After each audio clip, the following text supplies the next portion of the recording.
欢迎回来。新华社最近报道了福建舰入列授旗仪式在11月5号在海南三亚举行，大陆国家主席暨总书记习近平亲自出席，而且还登上了福建舰视察。他还进入了弹射综合控制站仔细观摩整个作业的流程，而且亲自按下了弹射按钮。福建舰在编成之后呢，中国大陆的航母正式进入了3航母时代，也就是说呢，可以进行1艘训练、1艘维修、1艘部署的轮替，形成全年常态运作的能力。而未来呢，中方的航母舰队可能会在台湾周边以及南海海域，用不间断的方式展示他们的武力，对台海及南海展开持久性的战略胁迫。好，所以正式的进入了3航母的体制当然，对于西太平洋各国，尤其是以美商为首的这个国家呢，带来战略压力不小。那对照美方之前我们曾经讨论过，在美国的印太战略中向来是规划是利用盟国的包括水上、水下还有飞弹网所构筑的这个岛链防线，攻守之间，委员怎么看？这样子，他这个3艘航母这个现在都服役了以后呢，其实压力最大的是离中国大陆最近，而且跟他有旗舰或者是有对立、有冲突的这样的一个现象的国家或者是地区地方，有菲律宾、台湾、日本、南海，我觉得都还好一些那这个是比较近，那越南大概也可以感受得到这样的一个压力那其他的国家大概就是比较有的是一种所谓炮舰外交啦，就是你看有航空母舰跟没有航空母舰就差很多，因为航空母舰出来不是只有1艘母舰，对，它是整个战斗群。先不讲它甲板上的各种的这种战机、舰载机，它还有驱逐舰，还有这个巡防舰水下还有潜舰，所以这是一个很大的兵力的移动。所以呢，即使那些跟中国大陆之间没有冲突的这个现象的国家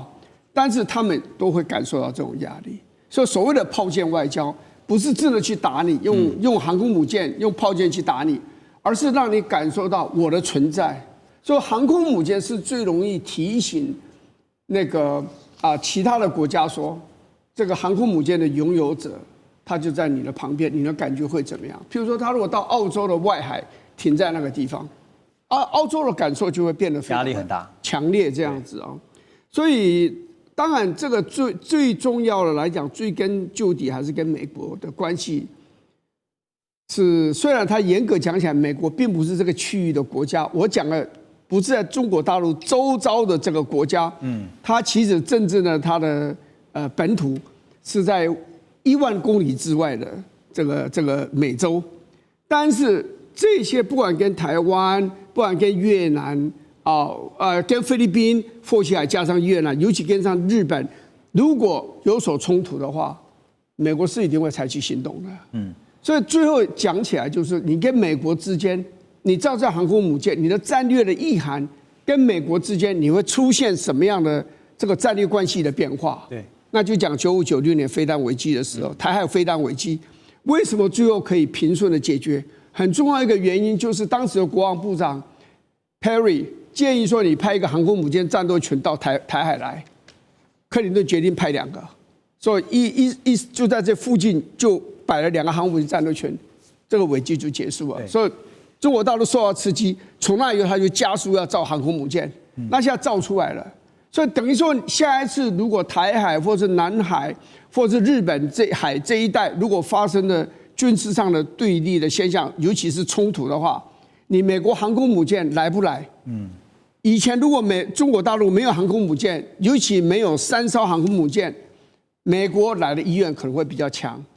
他采取主动打击手段的可能性也会比较强。对，现在人家也有3个航母舰战斗群的时候，你美国应该还是会来，但是你来的时候，你可能姿态就没有办法过分的强硬，而且可能要来更多。对。而且你的外交可能要跟军事的手段要同时进行，因为你担心这2强之间海上打完就打核战了，所以他们会有所顾忌。所以航母的确是一个非常有利的外交跟军事的一种手段。而且就海军来讲，海上战力等于说是提升了一个量级哈。原先你可能银量级对于这个重量级，但现在呢，我重量级对你的重量级。不过在西太平洋这边呢 ，Russ 怎么看哈？因为结合双方的航母战力，还有在这几年其实有一个分析说，所谓的主场优势哈，中国大陆在西太平洋，在特别靠近不管是台海也好，往北的东海，甚至往南的南海，其实有它的主场优势啊。在综合现在提到的航母战力，那美国这边进来，两方的比较你怎么看？目前还有过去从二战之后，西太平洋主要国家还是美国了。那将来几年真的会有变化吗？我觉得，虽然两个国家，中国跟美国会有这个竞赛了，在西太平洋谁的实力比较大，但是不管是日本、南韩、台湾、菲律宾这些国家都支持美国维持它的地位了。那美国也会愿意，虽然很多人认为川普是不愿意啊，但是到目前为止，川普也是非常支持提升国防预算，他也是非常支持美国在造船的能力，投资，还有跟南韩、日本等等国家合作。那这个海军投资啊，造船投资不是为了中东或欧洲那边。我们知道都是为了在美国在西太平洋能有足够的部署了，所以美国跟中国有这个竞赛，美国不会放弃了，这是事实。而且我相信，不管是川普的接班人，美国不会放弃了，美国会继续。那你觉得未来美国在战略的部署上面会增加航母的数量吗？因为现在在西太这边的话，大概就是乔治华盛顿号是常态性的部署。那未来会增加航母的数量来抗衡，就是因为现在三航母的现在就是至少有一艘是常年在戒备的。这个的确有难度。为什么？我常常说美国总统过去不管是小布希、奥巴马、川普、拜登、川普2.0，一直说美国会把这个 focus 焦点会放在亚太地区啊，结果是没有，真的是离不开中东了。连最近几年了，美国不管是拜登或川普认为可以在太平洋增加部署，后来发生伊哈冲突，立刻就调航母到地区战争啊，美国还是会把航母调到那边去。但是很明显，美国的长期规划是这个资源要把焦点放在亚太地区。那这个会不会等同美国会增加航母了？这个难了，因为航母的投资是非常庞大的。没错。那所以这个目前是完好，但是至少美国是希望现有的航母多几个是可以长期部署在西太平洋这边。对，就算这个数目没有办法增加，起码可以联合，像最近看到这几年不是也是在谈跟日本方面的合作嘛，以类航母或者轻航母的方式来作为搭配使用哈。那说到这个部分呢，我们讲到航母啊 ，CNN 还特别做了一个分析，他们说呢，虽然福建舰采用的是电磁弹射系统哈，对标的是美军最新的福特号级航母，那让这个战机呢提高远程打击能力，但是 CNN 说呢，舰载机的起降效率这个大陆的航母呢只有尼米兹级航母的60%。另外呢，福建舰呢仍然以传统燃料推进，需要定期的靠港或者是从海上来补给油料。而针对中方海军战力的提升川普先前也宣布嘛，他说要跟韩国来合作，在费城一家造船厂建核潜舰那外界现在也预料，也估计说，韩国生产的第一艘核动力潜舰渴望在2030年代的中后期下水。好，现在 CNN 提出了福建舰的2个短板，那委员怎么看呢？这个有人说是酸葡萄心理啦，但也有人说，他点出了至少中国大陆航母必须加强的部分。我觉得他讲的对我来讲是有说服力的，因为他的意思就是说，美国的潜舰你那个舰载机下降的那个位置，跟你的那个航道的这个主航道的那个中心是有9度的偏差，就是隔开9度。那你现在福建舰只有隔开6度，也就是说，你的这个舰载机下降的区域，跟那个我们就用主跑道这样讲了，上面的2个核磁的弹射器啊，太接近，所以呢，你会彼此会牵制，对不对？所以你的舰载机起飞的速度会变慢，对，次数会变少，否则就会相撞，对不对？一个要回来，一个要弹射出去，两者就会相碰啊。那避免相碰的话呢，那美国因为它隔开了9度，所以呢是很有安全距离的。你飞你的，我飞我下降我的，你起飞然后我下降，好像干扰的情形会少很多，风险低，对。所以这个我是觉得，这种讲法，我到目前为止没有看到人家可以反驳，所以应该是一个，只是中国大陆很可能下一艘航母就立刻修正，他就把它调整了。对，第二个就是所谓的燃料这些问题，核子动力这个航母，当然你会腾下很多的空间，因为你这个核子反应炉比你要装满油才能够出去，那个差很多嘛，空间的使用就差很多了嘛，所以的确是个问题。但是呢，下一艘听说中共要出来的这个航母就是核子动力的，对，所以我们都不知道。如果是的话，那就当然它的这个整个的怎么讲，就是载重的能力会加强很多，可以装更多的弹药，可以装更多的舰载机这样子。对，至于说这个韩国要造核潜舰，我不是很清楚，这个核潜舰是帮美国造还是帮韩国自己造？我不知道，因为到目前为止帮美国造，对，所以我认为这是正确的。因为石破茂先生很多年以前，他家当首相刚下来，我在东京跟几个朋友跟他相遇的时候，他第一个问题就问我，他说我们日本就是想要核子动力的潜舰，我说那是不可能的事情啊，那是欧洲正在讲这个事情，那是不可能的事情。到目前为止，我们讲到这个所谓的族群种族的问题，美国是把澳洲当作自己人，你日本就不是自己人嘛？日本应该看起来是没机会的，对，所以韩国有机会，日本没有机会，韩国也不会有机会。可是有一个问题啊，陆老师，您怎么看哈？就是说，韩国造船这个当然能力是优于美国啊，所以当然才会找南韩来合作嘛。可是呢，把这个造船的地点拉回到刚刚讲说费城，这个不在韩国制造，反而舍近求远哦，到美国。当然，一方面是把制造业拉回美国，这是一个原因；第二个是防止技术的机密外泄，还有其他原因吗？您觉得？当初李在明跟川普碰面的时候，李在明本来只是想说，我那个动力潜舰哦，你美国是不是提供我核燃料，让我就变成核潜舰？他当初是这样想法，就没有想到川普呢，他直接在他的 Truth Social 里面直接就说，我们要在费城建造一艘这个核潜舰，由韩国的韩华海洋来做一个制造，他就自己突然这样宣布。那李在明他们一听，那更好啊。但是现在就像你讲的，的确，第一，川普当然有他的算盘跟考量。第一，他可以强化美国的造船的能力。第二，这个厂房啊，因为费城啊那里从来没有见过核潜舰。所以韩华海洋呢，必须要打造所有的设施，那这些成本都要由韩华海洋来出，所以他这个算盘打得非常好。第三，让美国的造船工人又有活可以干了，美国造船工人又有事情做了。第四，这韩国呢，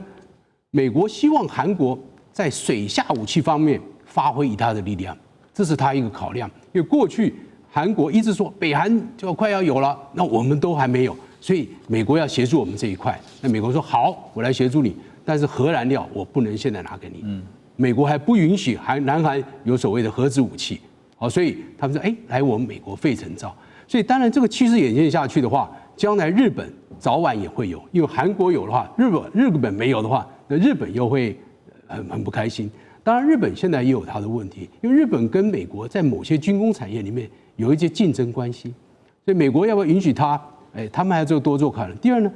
日本他自己是所有目前全世界受到核武器受害的唯一的国家，所以他们对于这样的他心里怎么调试，他怎么能够做出一个核潜舰，这他也是要来克服的，他要说服他的国民。所以我相信，如果韩国将来可以做，那日本未来也早晚也可以做。好，但至少可以看得出来说，在核潜舰的技术上面，目前的顺序排位，南韩是排在日本的前面。马上回来。好，我们继续来看的是美国总统川普呢，在11月6号，他特别在白宫与哈萨克、吉尔吉斯、塔吉克、土库曼还有乌兹别克这5个中亚国家的领袖举行了C5+1的峰会，希望透过各种协议，确保美国在关键矿产的供应链突破中国大陆对稀土的垄断地位啊。但是中亚5国当中呢，除了丰富的稀土资源以外啊，像哈萨克它的铀产量是全球第一。乌兹别克黄金的蕴藏量非常的大，土库曼则有丰富的天然气资源。那吉尔吉斯跟塔吉克呢，也都在开发新的矿藏。好，所以从资源上面来看陆老师先带我们了解刚刚提到的中亚5国，因为川普也不是随便挑的这5国绝对有非常重要的战略资源5国的矿产的蕴藏量大概有多大？是相当大，尤其他们在稀土方面的这个产量，就是它的就是它里面有所含的稀土的量是非常大，就在全世界大概是前10名。那当然，哈萨克斯坦它在铜方面是全世界第5名。那金呢？黄金是塔吉克、哈萨克斯坦都有黄金，还有锌跟铅，还有锰，还有铬。那像土库曼，它还有这个天然气，这个都是非常丰富的矿产的资源。对，所以美国跟他这样的一个合作，是希望我将来在稀土的战争里面、稀土的对抗里面，我至少我的来源方面是有多元的来源，我不要只有不可能再依赖中国，或者只有靠澳洲还是靠英国、土耳其，那看来都不希望只依赖一个国家。我希望我的矿产来源是多元的，但是将来未来的技术跟提炼的这个能力，那这可能中亚5国还是没有办法，所以还是要寻求其他解决方面。这只是解决它短期之内它的矿产来源能够不虞于伐，但是它还要投入很多的技术，尤其我们知道稀土的这个开采面临很多的环保问题，还有法规问题，还有技术的提升问题，这些都不是短期之内所能够完成的。所以中亚5国只是在矿产的来源上给他一个支持，给他一个力量，对，应该是只有达到这样的目的了。所以我们刚刚讲说，川普也不是随便选人去开会的就是当然邀请这5国呢，就因为这5国后面有美国需要的国家利益，尤其刚刚提到的是战略相关的关键资源就是稀土但是其实如果了解稀土的朋友也知道，稀土其实有2个非常重要的因素，当然一个就是成本，另外一个就是提炼的技术刚才陆老师有点到，就是你如果有这个丰富的矿藏，可是呢，你后续的成本问题怎么解决，提炼问题怎么解决，恐怕你还是得追本溯源的去解决问题。当然，这个除了拉拢中亚5国以外呢，川普最近还投下了一个地缘政治的震撼弹就是接下来我们要讲的，他最近拉拢哈萨克加入中东的亚伯拉罕协议。川普表示呢，他和以色列总理纳坦雅胡还有哈萨克总统托卡耶夫进行了一场重要的通话。他强调呢，这是在世界范围内搭建桥梁的重要一步，而且宣称有越来越多的国家正在排队透过亚伯拉罕协议拥抱和平与繁荣。路透社就报道说，川普下个礼拜呢还会在白宫会晤叙利亚的新政权领导人叫夏拉。美国政府呢同时也准备在叙利亚首都大马士革附近一处空军基地要进一步来部署美军。好，现在看到拉拢哈萨克加入亚伯拉罕协议这对于美国跟以色列美语双方来讲的话，在中东的战略布局会带来多大的帮助？这个显示一件事情，虽然部分的观众朋友可能会不接受我要说什么，但是很明显，这次停火加沙战争停火，以色列算是赢家了，打败了，几乎是打败了哈马斯的政权跟军事能力。那美国也是几乎是很支持以色列对国家安全的需求，就是在这个川普的和平计划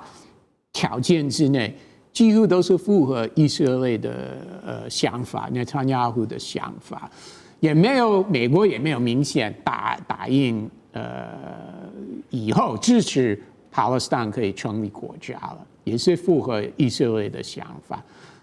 另外，不管是欧洲国家或者这个伊斯兰世界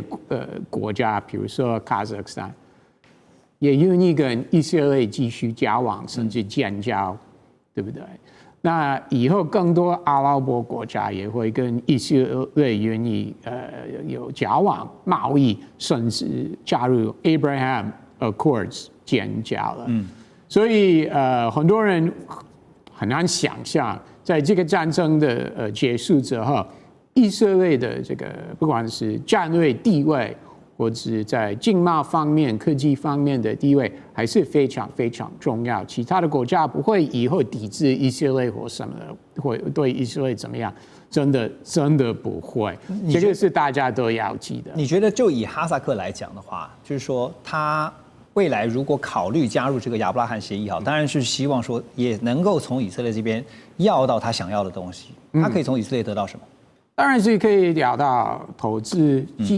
技术科技等等啊，甚至军事方面也可以，国防方面可以交流。那然后就会得到美国的支持，对不对？那以前 Morocco 加入 Abraham Accord 之后，那美国就答应 Morocco， 你这个叫做这个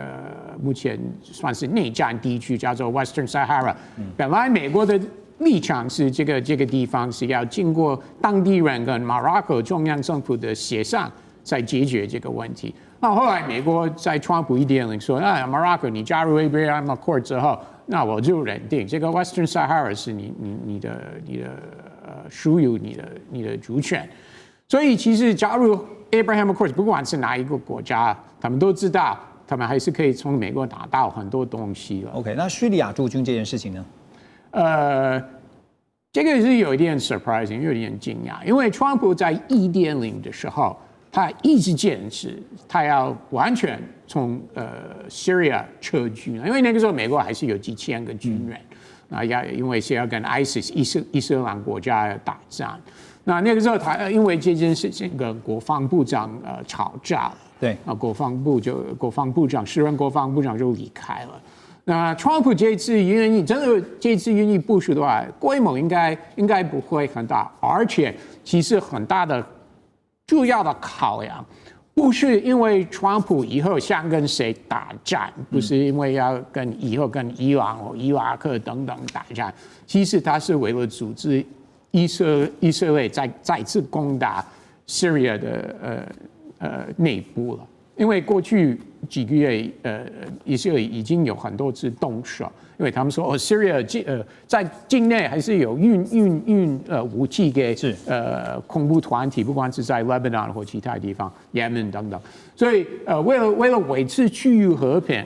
这个川普的和平计划或许因为这个考量，川普愿意在 Syria 重新部署。所以就回到刚刚你有特别强调一个论点在川普的心中，他的 No.1， 他的第一个还是中东，第二个才是放在印太可是现在有一个问题，就是说中亚一直都是过去来我们都知道都是在中俄的势力范围，而且相对来说，比起美方来讲的话，对中国大陆是比较偏友好的那所以现在呢，你这个要真的挖墙脚，你要来挖哈萨克这些中亚的5国，你挖得动吗？你怎么挖？你必须要诱之以利你有什么利益可以跟他交换呢？你讲的很对要诱之以利。问你现在你俄国还有多少资源可以给人家？你现在打仗已经打的自己都打得焦头烂额了。真的，乌克兰战争让俄国遭受非常大的这样的一个资源的浪费所以他也没有办法自顾不暇。那个中亚这些国家，他就变成很难再像以前在苏联帝国或苏联解体之后的那个年代，俄国还对他们有很大影响力。现在没有办法，尤其这些国家，你看到回教的力量。哈萨克70%是回教徒，主要是逊尼派；塔吉克98%是回教，就是穆斯林；